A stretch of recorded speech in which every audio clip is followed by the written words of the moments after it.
Welcome to the Melbourne International Film Festival School's 2019 program, bringing languages and learning to life as immersive international cinema for students. We are excited to offer this free teacher webinar as part of a valued collaboration between MIFF and MLTAV. The focus of this webinar is the playful, joyous and visually inventive German film Cleo, If I Could Turn Back Time, about a magical clock and a young woman's desire to rewind time. This film is scheduled to screen at the Sofitel Melbourne on Collins Auditorium on Tuesday 6th of August at 11 a.m. and Monday 12th of August at 11 a.m. Full details of the MIFF 2019 Schools program, films, locations and session times, as well as information on how to secure a school booking, can be found on the MIFF website under the MIFF Schools link. MLTAV member schools can take advantage of reduced ticket prices for school bookings, as well as one teacher per 10 students attends for free. I would suggest booking as soon as possible because seats for these films do fill quickly. Our presenters for this webinar are Josh Nelson, film specialist, who will share some of the technical and artistic aspects, and Andrew Ferguson, our language and culture specialist, who will focus on language and intercultural insights. This webinar is a valuable resource to introduce teachers to the film and provide suggestions and give examples as to how teachers can work with students in the classroom, both in preparation for seeing the film and afterwards, including how aspects of the film can be linked to the Victorian curriculum. Questions will be invited after for both Josh and Andrew once they've spoken, and I'll first hand over to Josh, who will then hand over to Andrew. I'll come back at the end and explain the certificate of participation process. So over to you, Josh. Thank you. Thank you, Kerry. Thank you, Andrew, as well, and welcome to our participants, both live and those listening back to this or watching this back via the archived version. As Kerry just mentioned, the first part of this webinar presentation is going to focus on the filmic aspects of Cleo and hopefully suggesting some possibilities for classroom discussion that integrate that visual literacy and visual learning into the classroom discussion alongside the key elements of language and those cultural elements that Andrew will touch on in the second half of the presentation. Just to follow up on Kerry's brief synopsis of Cleo without giving too much away, I think it's interesting to look at what drives the character of Cleo's quest to find this magical clock. And I think it's worth pointing out that the film is set in Berlin.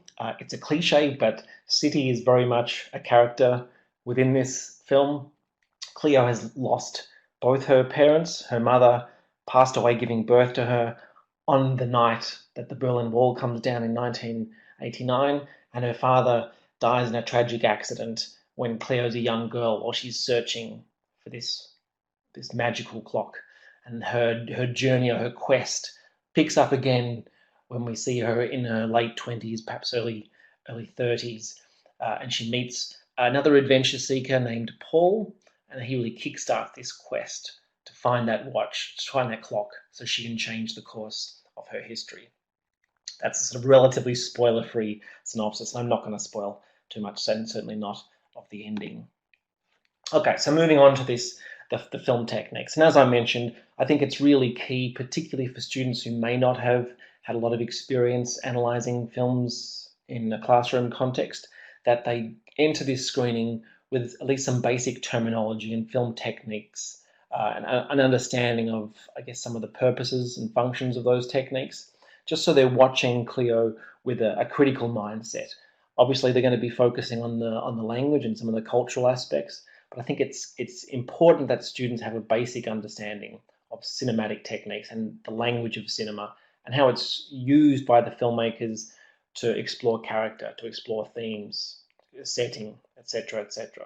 So some of the key aspects that I really think students should have a basic understanding of: cinematography is sort of the building blocks of cinematic language. So the use of, say, close-up, wide-angle shots, camera movement. Mise-en-scène is really the crucial term, I think, for film analysis, and incorporating all those different production elements and how they bring meaning into a film. So the use of props, costumes, lighting, the composition of the frame, the position of actors within that frame. are all part of the mise en scène. The use of music, sound, dialogue, and in this case, voiceover, and narration and narrative structure all come to play in Cleo. Also editing and really visual motifs and symbolism, and I'll touch on a few aspects of those. In terms of strategy prior to the screening, it might be worthwhile designating certain production elements to different students or groups of students, just particularly not in an effort not to overwhelm students by saying you need to be on the lookout for all of these things at all of the time. I think that might be a useful strategy in terms of breaking the class up into groups and then having them report back in that post-screening discussion. So the kinds of themes and motifs that are explored within the film. Grief and loss is obviously sort of at the forefront. It's what really kickstarts Cleo's her journey to find this magical clock. And it's also about empathy and openness and her connectedness to the citizens and the stories within Berlin. And you'll notice that a number of these themes I've mentioned are interconnected. So history is prominent, but what I really love about this film is the way it parallels both the personal and the cultural. So we get a sense of both Cleo's past, the trauma in her past, the attempt to kind of confront that and deal with that. But of course, Berlin is a perfect city to explore that same thing. The traumas of the past, confronting those and moving forward. How does a city do that? How does a person or an individual do that? So again, the city as a character, it's a cliche, but I think it very much is a relevant approach to this film. I think for high-level students, you could talk about trauma, acceptance and understanding is one of these ways in which the film brings a degree of closure. And it's probably remiss of me to leave off, but the film really is about the power of imagination and the power of storytelling. And I think connecting both of those key themes, imagination and storytelling, to elements of character and city are really crucial in terms of ways to approach this film and explore this film. So I often like to start in a broad sense in a classroom context, particularly, as I said, for students who may not have had a great deal of experience analysing those kind of key elements of filmic language. So in a broad sense, Cleo fits within the adventure genre. It integrates elements of history, there's a romantic subplot, there's a science fiction thread through this idea of the time travel, but within this broad idea of the adventure genre.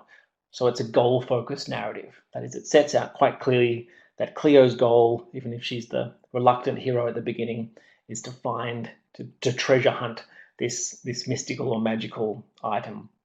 And this narrative brings her out of her day-to-day world and in contact with a host of new characters and places within the city of Berlin. And I think this is the catalyst for the film's exploration of imagination. It allows her to reflect on her previously held perceptions of the world when we first are introduced to her in her late 20s and rediscover that power of imagination. I keep thinking about what would the elevator pitch for this film have been. And I think this is probably sound ridiculous, but if you can imagine Wes Anderson directing a film which is a combination of Back to the Future, National Treasure, the film with Nicolas Cage, and Christopher Robin, the more recent film with Ewan McGregor, because it incorporates all these various elements of time travel, elements of a hunt through a city for national objects, like we do in National Treasure, and also Christopher Robin, the adult coming back to and trying to reclaim that sense of play and imagination that he had as a child. So again, I think it's possible to position this film in terms of other films that students may have a similar experience of, or touch on similar types of plots or themes. In terms of, I guess, this film's idiosyncrasies, stylistically there's a lot to discuss, and I'll just touch on a couple of them. But the use of animation within the film is really distinct. And I think it's really important to prompt students to consider why the filmmakers have chosen to use a combination of animation within what is ostensibly a live action narrative. So they've clearly made an artistic decision for that. What does it tell us about Cleo's character or the theme of imagination more broadly? What does the use of animation within the film convey that the live action cinematography cannot? And I think that's important in terms of one possible interpretation is it puts us inside Cleo's interiority, her perception of the world, the importance of the way in which her unique vision of Berlin and the events within the film take place that you wouldn't necessarily get if we were just watching her from an external perspective. So things like the screen being crushed up like a piece of paper being tossed away, or the image there on the top right where her hand reaches out and she pulls clouds like they're pieces of cotton from the sky, or the backdrops like a light switch that she flicks on and off. And more prominently, and this is one of those key recurring visual motifs, we have an image of a heart, and built up around it is a wall. So again, a loaded image which has a particular type of meaning in the context of Berlin. It gives us a really key sense to what's going on behind Cleo's exterior. The other stylistic quirk within the film is the frequent use of archival footage. And again, I think there's a really canny use of this particular strategy within the film, because on the one hand we get the standard surface versions of history that are aligned with Berlin, the Nazi Party, the Berlin Wall, the bombings, the JFK Ich bin ein Berliner speech.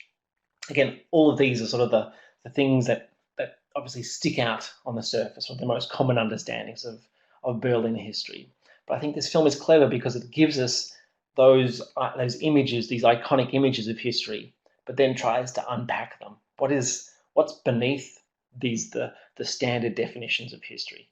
So the interplay between the known, the archival, and the buried treasures of history is something that makes this film quite unique in terms of its approach to the theme of history within the film.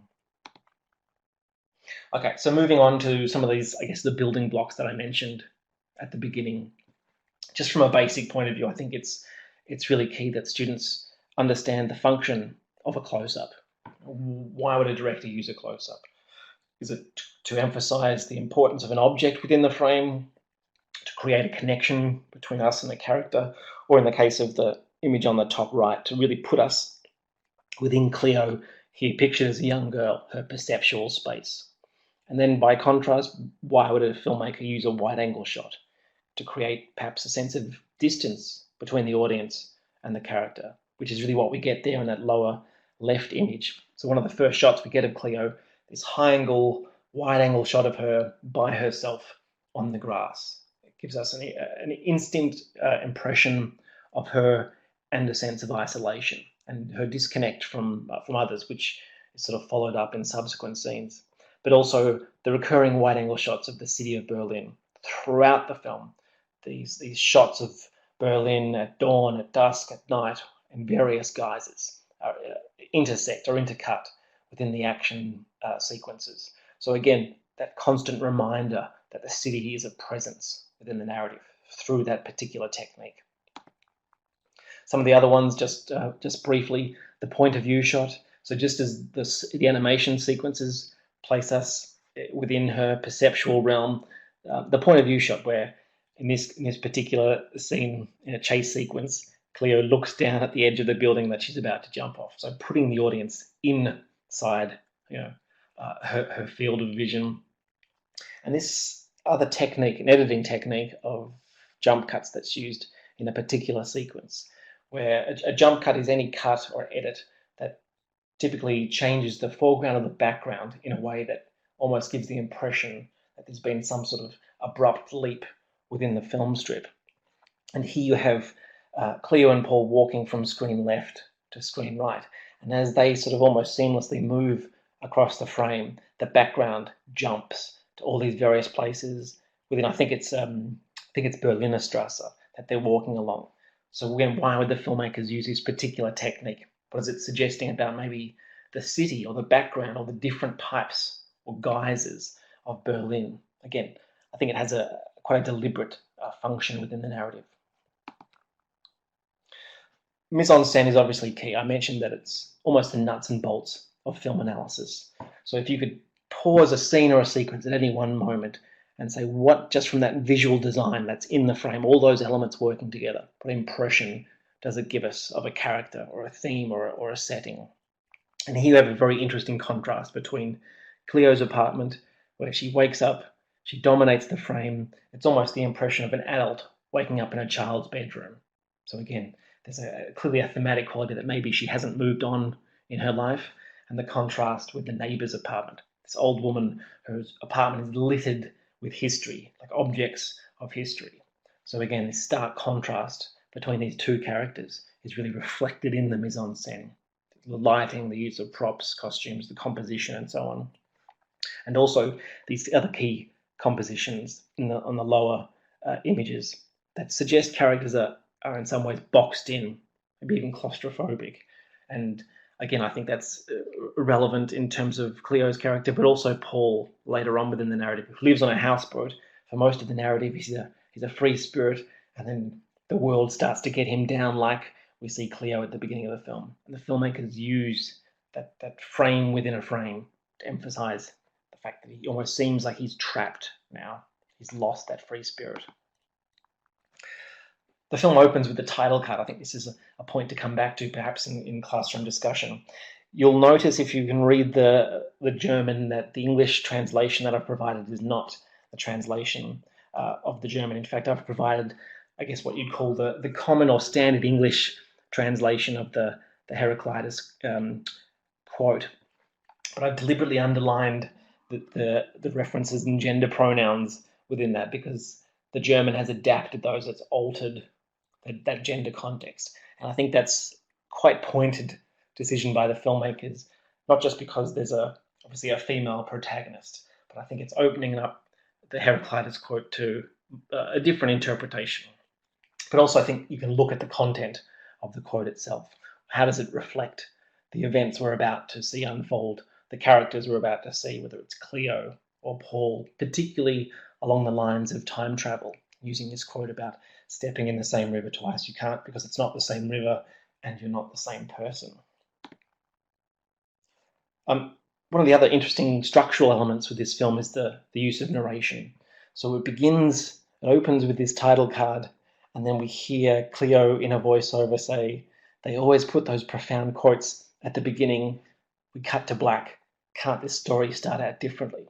So there's a sense where Cleo as a character is already aware that she's in a film, that she's part of her own story in a sense. But then she hand passes the narration to this other figure that we see in the lower left image, this bespectacled character who then takes over the role of the narrator at the beginning and introduces Berlin, and then comes back to Cleo at the end of a very brief, fast-paced kind of introduction, the facts and figures of Berlin. So prompting questions along the lines of, if the narration switches, whose story is this? How do these various forms of narration shape our understanding of characters, settings, and themes? Again, there's from a stylistic point of view and a structural filmic point of view, I think there's a lot going on within this. There's certainly no shortage of things to discuss in that post-screening classroom discussion. I mentioned again the Berlin as character, and again a little bit like some of the other approaches to themes. There's the surface, there's the postcard images and locations that we see of Berlin, the typical ones, the Berlin television tower, the Brandenburg Gate. But the film is also canny enough to try and unpick the underground, what's lurking beneath the surface of these postcards. So at various points we delve into things like the burlesque house or the cabaret house. And again, there's a launching off points to discuss things like the Weimar Republic, Berlin at this incredible moment of history, and also the importance of German subcultures. You think about the number of subcultures that became kind of global phenomena that really had their origins within Berlin. And again, underground subculture is such a kind of key element or key characteristic of the city. And the film certainly tries to elevate those at various moments within the film. Moving on in a kind of thematic context to these ideas of history and the past. From a classroom discussion point of view, the film introduces a number of characters that I think you could follow up on within the film. Heinrich Schliemann, the archaeologist, Albert Einstein, Marlene Dietrich, Anita Berber, and to my deep shame now, the Sass brothers, whose story I wasn't aware of prior to this film, but it really is a kind of a kind of the spine, or a key part of the spine to the narrative of this film. And I've provided a link there in case a very basic sort of case study of the Sass brothers that might be useful to follow up on in classroom discussion. I've also included an image there from a sequence where Cleo and her gang of misfits try to break into Teufelsberg, and we get a perfect analogy of this idea of the layers of history, using Teufelsberg as a kind of example of that. Literal layers, but also layers of history. And again, I think it's a perfect use of setting and location within the film. One of the other key visual motifs that recurs throughout the narrative is the bear. And again, we see this on the Berlin sewer hubcap, or the sewer cap. And here we have a very young Cleo drawing and transforming it into a turntable. One of these early sequences where we get the use of animation. It's there in the reference to the Berlin Zoo, in the images, the burlesque house, and of course, it comes to play towards the end of the film, specifically with the character of Cleo. And of course, the bear is on the coat of arms of Berlin as well. So there's various elements that you can link city and character here, but also think about what is the bear, what is the relevance of the bear to character? This idea of maybe something wild or untamed, maybe something that's been lost, an element of Cleo's character that's been lying dormant. And with this renewed search for the clock, maybe she gets that instinct back potentially. Again, one possible interpretation. The other visual motif that runs throughout the film that connects both place and character is that of the bomb. And again, I think there's an interesting way in which the film approaches this from the perspective of, obviously we have the bomb associated with the traumas of World War II and so on, but also the idea of the unexploded bomb, the bomb that is lying dormant, buried beneath the city, waiting to go off unless it's dealt with. So again, the film uses this kind of the symbol of the bomb in that context of memory and dealing with the past, and how different cultures perhaps deal with the past. Obviously, the film is structured around the motif of the clock. We can link this to the themes of history, time, but also in terms of Cleo's character, that in some ways she's so fixated on clocks, on searching for this particular clock, that she's actually not experiencing time. She's experiencing it not in the moment, but in this kind of abstract concept of time and wanting to get back in time. So I think there's an element where you could look at what does this motif tell us about her character, her relationship to time or the present. And again, the film explores this in other interesting ways. Very briefly, the narrator character that we see introduced at the beginning is also within the narrative itself. And there's almost, I think, quite a tongue-in-cheek take on the stereotype of the dastardly efficient kind of German type character. And here we have the character who keeps repeating it's 9:02, it's now 9:04. And again, in a very playful manner, sort of tongue-in-cheek, almost taking the mickey out of itself. But in other visual ways as well, the spiral staircase, as the neighbour comes out to greet Cleo and says, "Come visit me, I always have time." Again, the spiral staircase, a bit like reminiscent of Hitchcock's Vertigo, that using that visual iconography to reflect the way time folds in on itself and repeats itself potentially. And again, in Flowers, Forget-Me-Nots, and of course, I guess one of the morals of the film, using the narrator figure to talk about this, it's my job to learn from the past so we can look to the future, sort of the follow-on sentiment. And again, that has a clear connection to the character of Cleo, but also in a cultural sense. I think you could broaden classroom discussion to talk about the way in which different cultures deal with the past, whether it's about erasing history, whether it's about confronting it, or in the case of certain cultures, mythologizing history. So actually maybe not learning and repeating the mistakes of the past instead. So again, I think you could definitely draw distinctions between German culture and Berlin culture and how they treat or approach the past.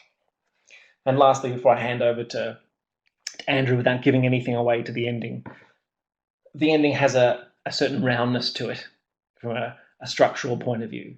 So thinking about how would the characters changed, what has brought about that change, and really what is the film's underlying message about Berlin and its inhabitants. And I would really sort of press upon the students to think about the importance of storytelling in that regard. What has the film told us about the importance of maybe the inhabitants that don't normally get credit, or whose stories aren't necessarily told within popular culture or culture more broadly. I think this film certainly lends itself to discussions that follow on from those kinds of questions. So with that, I'm going to now hand over to Andrew to look at those language.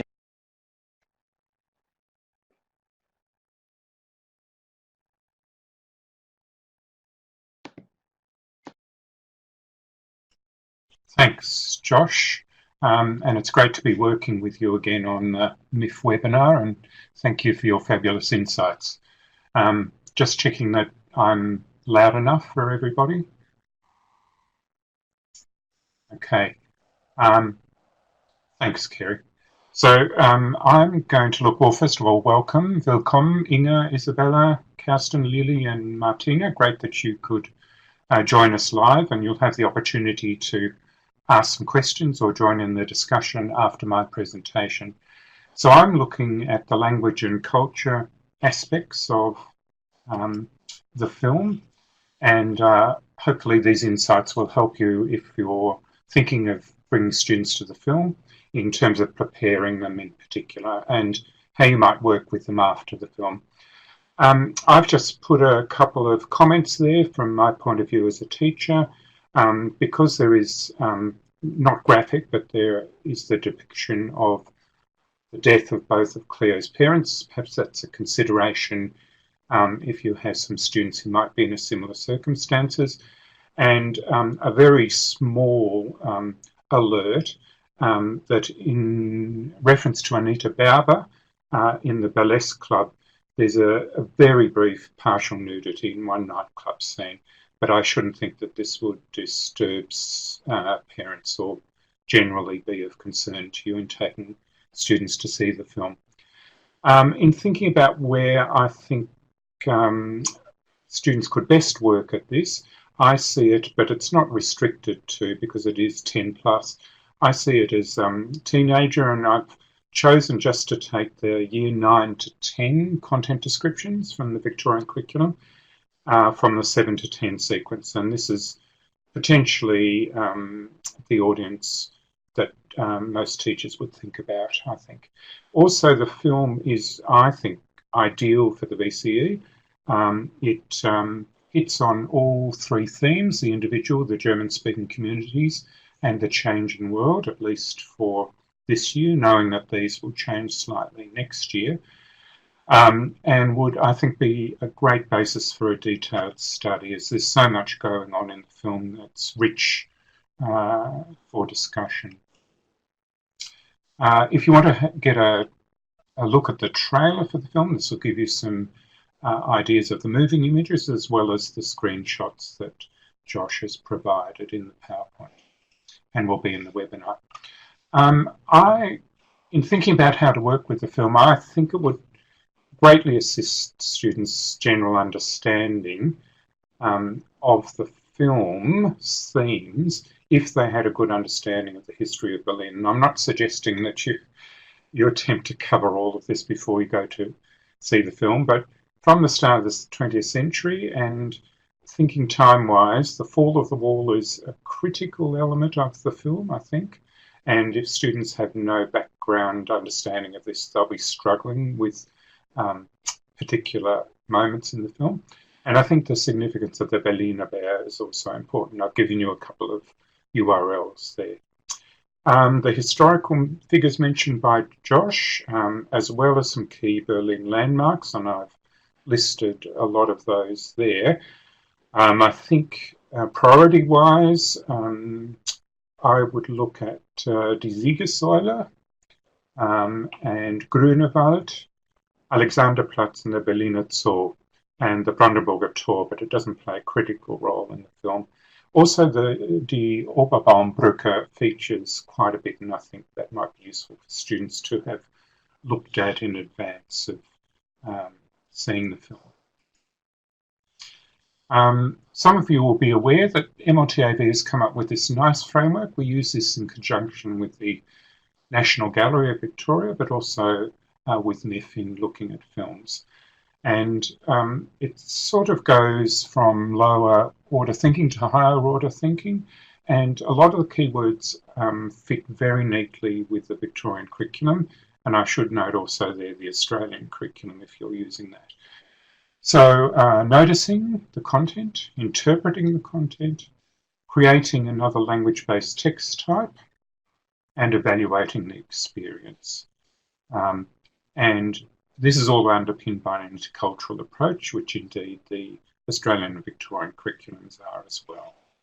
So I've given lots of suggestions, and I'm thinking in the time available I won't be able to get through them all, but they'll certainly be in the slides, and I'll just speak to them briefly. You can read them as we're going. Although it's a small feature, in particular the Brüder Sass, who appear as ghostly figures from the past, speak in Berlin dialect, so it might be worth thinking just about some keywords there. The one I noticed particularly, I'm no expert, but nicht, that kind of sound, just something that students may notice, and that's an important part of understanding language variation and change.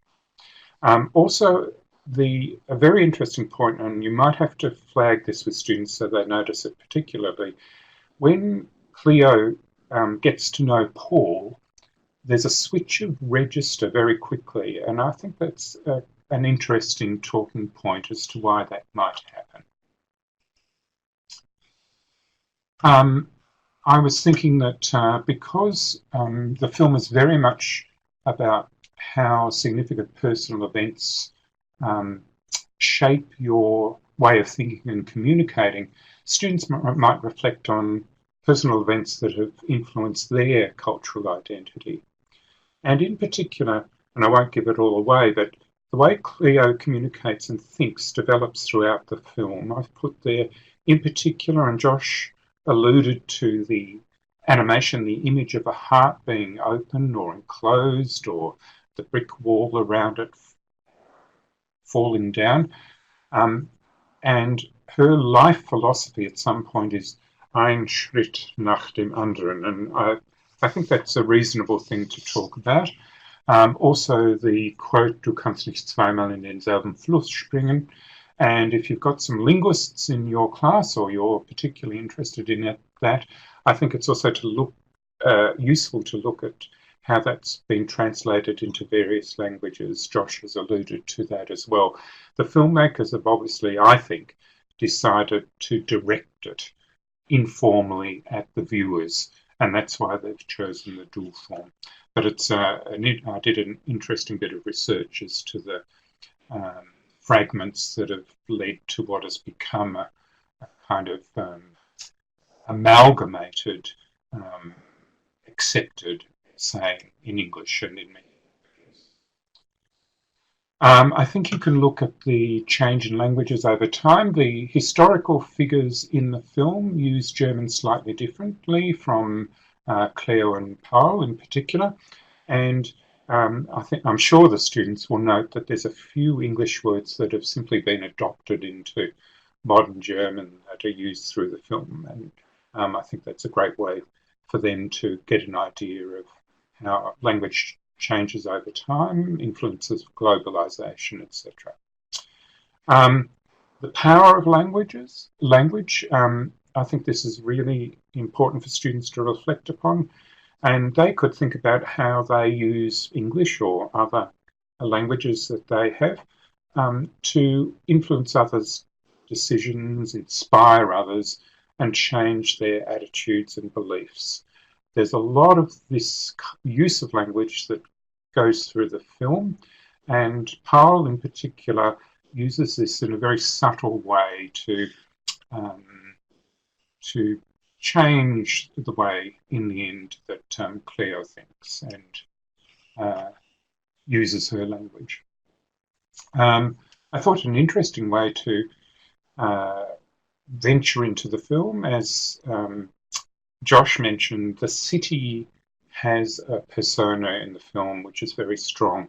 And Berlin, obviously, every city is shaped by the historical events that have happened in that location, but it might be something for students to think about, okay, how, if they've looked at the history of Berlin, well, what has shaped Canberra in comparison, or some other capital cities in which they may have lived or visited, as interesting insights into how a city develops. It's a major theme of the film is unpacking history, as Josh has mentioned as well, and that's comes to bear right at the end in the way that Cleo, I won't give it away, is interacting with some children. But she certainly says, okay, we're going to explore and we're going to find what lies under every, I think she uses the word fluster, every stone in the street, that flagstone in Berlin. It also leads, I think, us to think about some of the current social issues and opportunities in Berlin, and I've listed just a few of them, but one that hits home very strongly at one point is the isolation of elderly people, and that's not just in Berlin, but it is a particular German issue at the moment. The influence of past politics, obviously, but the richness of artistic life. And that kind of leads me on to the next one. If students were to think in advance of their own community and what are the similarities and differences between mainstream and so-called subcultures, I think they'll be able to deal a bit more with thinking about Berlin. And I've given some ways that I see where insights could be gained strongly. So streetscapes feature very highly in the film. There's a wide variety of people depicted, not just within the subcultures, but on the street as well. The school Cleo attends is a very interesting contrast with most of the schools that students would attend here.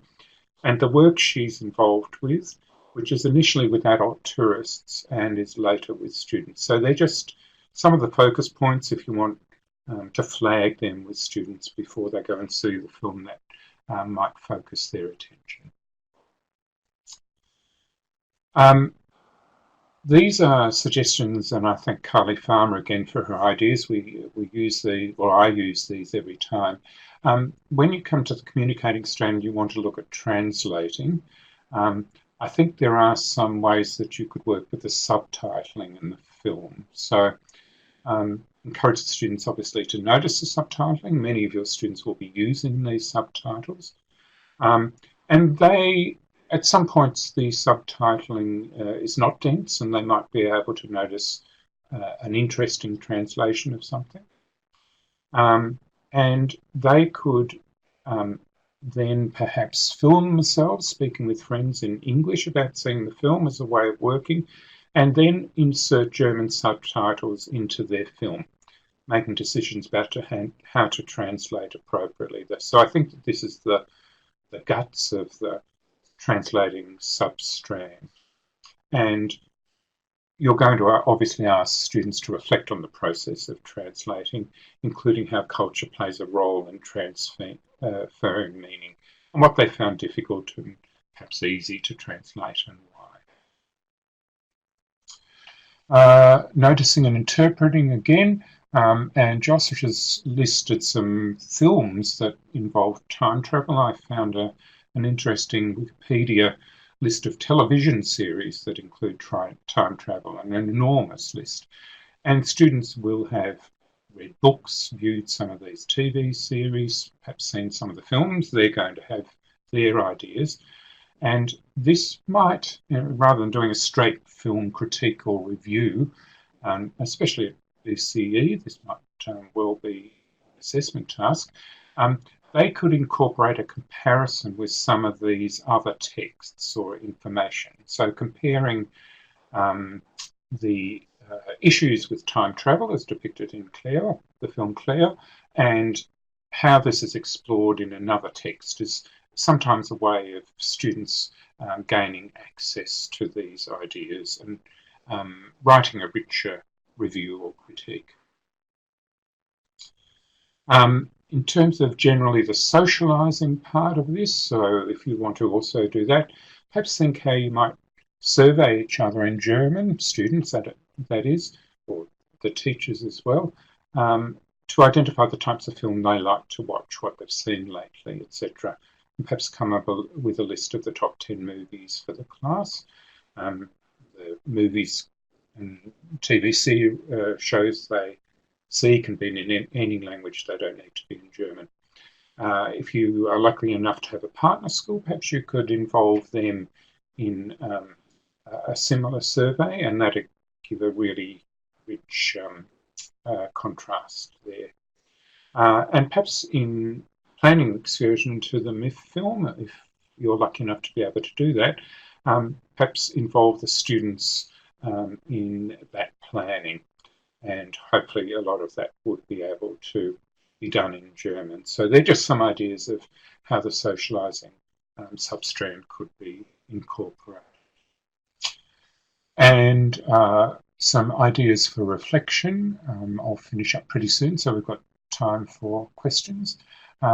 Did the students rely on the subtitles? Obviously, this is a viewing exercise, and it's great that this will be incorporated officially into the VCE in the future as a macro skill. So could they have not had many of the subtitles and still got a lot out of the film? Do they know more about the language and cultures of German speakers through going to the film? And how would they compare this film with other films that they have seen in German? And just a note here, say if you're working with year 7 and 8 students, then great if they can present as many of those responses in German as they can, but I think these reflections are equally valid if they're in English. So that's pretty much me done, so I'll hand back to you, Kerry. Great, thank you, Andrew. Before we just invite questions, I'd just like to thank both Josh and Andrew for sharing their interesting and thought-provoking insights and suggestions into this film and how to work with students to make the experience of seeing the film a valuable, enjoyable and educational one. So we have 4 live participants still with us. Has anybody got any questions they'd like to ask Andrew or Josh? We can do this in a couple of ways. You can type, I can see Inga's typing into the chat screen, which is perfect, and we can reply from there. Or if you wanted me to turn your microphone on, I'm happy to do that as well. If you just go to the top of the screen, you can actually see on the question and answer screen here, there's a little person with their hand up. If you click on the drop down arrow next to that, you can put your hand up and I can turn your microphone on. I can see now this is a question we were asked with one of our other webinars. No, it's actually not. That's the thing about the MIFF films and the MIFF program. You can only see these films through the schools program with MIFF. Andrew's got something to add, so he's typing as well. Just Speak and answer that question, Inga. Josh, I hope I'm right in this understanding that because they're exclusive films, they're not available anywhere else this year or possibly next. But into the future, a couple of years maybe, many of these films get a general release and might be available on DVD or through a streaming service. So that's why we archive the webinars so that they're a future resource. And the other thing is to think about, because we've been doing this now for 3, maybe 4 years, there's a lot of archived films that have a webinar associated with it. And I'm sure a number of these will be available. So you might think about using one of the films that have been in the MIFF screenings in the past.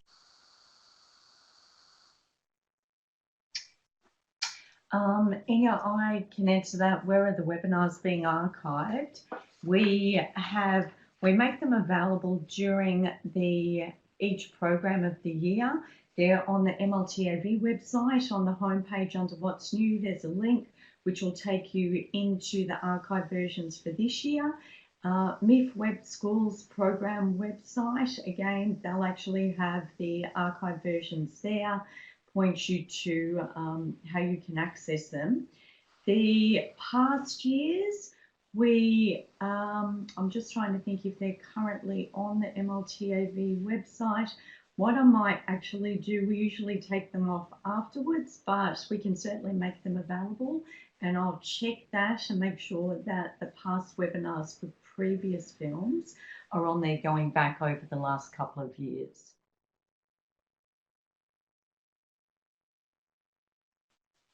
I can see Inga's typing, so we'll just wait until that comes through.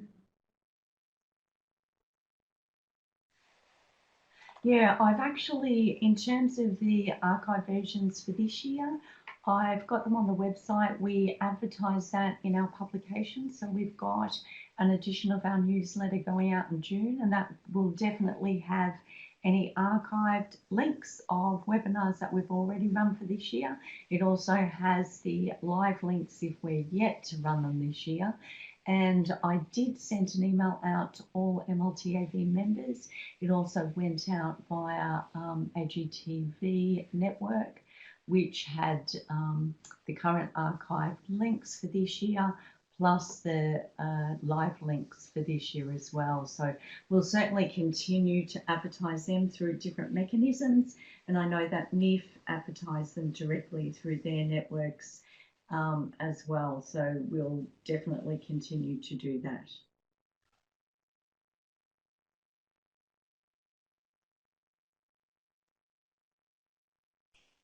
Yes, I agree, Inga. It's always great to have information ahead of screening with students, and hopefully the webinars, because we've put in there so much information from Josh in terms of film expertise. So these are that kind of information could be used not just with your German students, but could be really useful for students who have doing just thinking of subjects that would be relevant, but you know, if you have students in media and things like that, then that's also fabulous. And as I say, we're having that information in advance or as a resource for you, especially if you're planning a unit of work associated with the Victorian curriculum, or perhaps thinking to use the film with BCE students. That's the reason really why we've provided these webinars.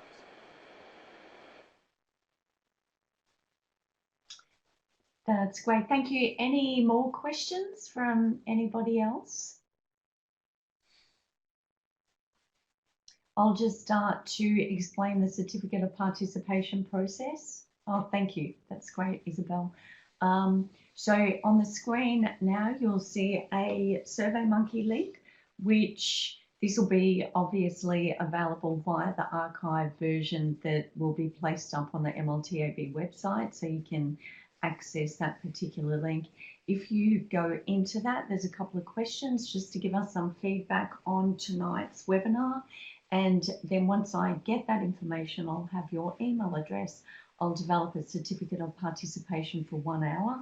Now that's for those of you that are attending tonight for the live webinar, but that's also the case for the people that engage with the archive version. They can still go in, access the online feedback mechanism, and I'll send them a certificate of participation as well. So if you have any colleagues that you know of that weren't able to attend the live webinar tonight, certainly let them know that that archive version will be up there as of later this evening, and they also can get a certificate of participation. Thank you everyone for